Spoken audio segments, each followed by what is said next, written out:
ನಮಸ್ತೆ. 10/9/2025 ಬುಧವಾರ, ಕೃಷ್ಣ ಪಕ್ಷ.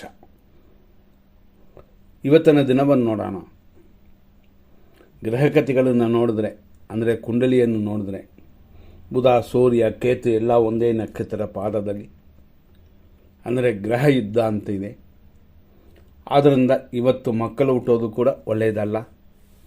ಯಾಕೆಂತಂದರೆ ಅವರನ್ನ ಫ್ಯೂಚರ್ ತೊಂದರೆ ಆಗುತ್ತದೆ. ಇವತ್ತು ತೃತೀಯ ತಿಥಿ ಇದೆ. ಮಧ್ಯಾಹ್ನ 3:38 ಆಮೇಲೆ ಬರೋದು 4ನೇ ತಿಥಿ.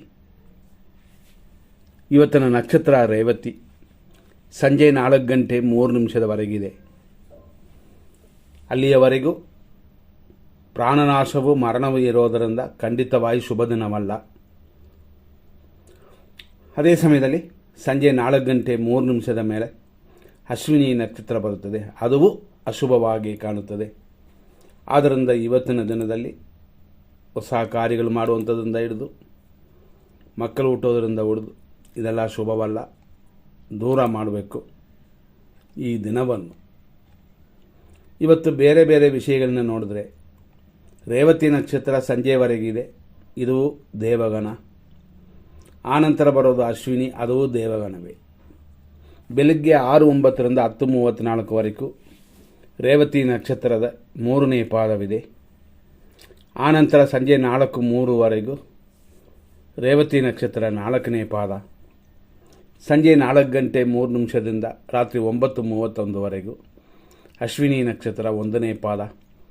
ರಾತ್ರಿ 9:31 ಬೆಳಗಿನ ಜಾವ 3 ಗಂಟೆಯವರೆಗೂ ಅಶ್ವಿನಿ ನಕ್ಷತ್ರ 2ನೇ ಪಾದ. ಆ ನಂತರ ಅಶ್ವಿನಿ ನಕ್ಷತ್ರ 3ನೇ ಪಾದವಿದೆ. ಇವತ್ತಿನ 100% ಶುಭ ಸಮಯಗಳನ್ನ ನೋಡೋಣ. 100% ಶುಭ ಸಮಯಗಳು ಹಂಗೆ ಅಂತಂದಾಗ ಖಂಡಿತವಾಗಿಯೂ ಈ 100% ಸಮಯಗಳು ಅಂತಂದರೆ 6:09 6:36, 9:15 11:50, ಮಧ್ಯಾಹ್ನ 1:50 2:20 ರಾತ್ರಿ ಅಂದರೆ ಬೆಳಗಿನ ಜಾವ 4:32 4:40, 4:40 ಮೇಲೆ ಖಂಡಿತವಾಗಿ ಶುಭ ಸಮಯಗಳೇ. ಹಂಗಾಗಿ ಇವತ್ತಿನ ವಿಷಯ ತಿಳ್ಕೊಳ್ಳಿ. ಇವತ್ತು ಅಶುಭ ದಿನ. ಬೆಳಗ್ಗೆ 6:38 8:40 ಮೃತ್ಯು, 7:41 9:13 ಯಮಕಂಡ ಕಾಲ, 11:52 12:41 ದುರ್ಮುಹೂರ್ತ, 12:16 1:48 ರಾಹು ಕಾಲ, ರಾತ್ರಿ 2:22 4:31 ಮೃತ್ಯು ಪಂಚಕ, ಬೆಳಗಿನ ಜಾವ 4:41 ಸೂರ್ಯದ ಉದಯವರೆಗೂ ವಿಷಕಾಲವಿದೆ. ಆದ್ದರಿಂದ ಇದೆಲ್ಲ ಅಶುಭ ಸಮಯಗಳು. ಇದನ್ನು ತಿಳಿದು ನಿಮ್ಮ ಕಾರ್ಯಗಳನ್ನ ಮಾಡಿ. ಇವತ್ತಿನ ದಿನ ಅಶುಭವಾಗಿರೋದರಿಂದ ಯಾವ ಪ್ರಯತ್ನಗಳು, ಅಂದರೆ ಹೊಸ ಪ್ರಯತ್ನಗಳು ಬೇಡ. ಪ್ರಯತ್ನ ಪಡ್ಬೋದು, ಅದು ಬೇರೆ.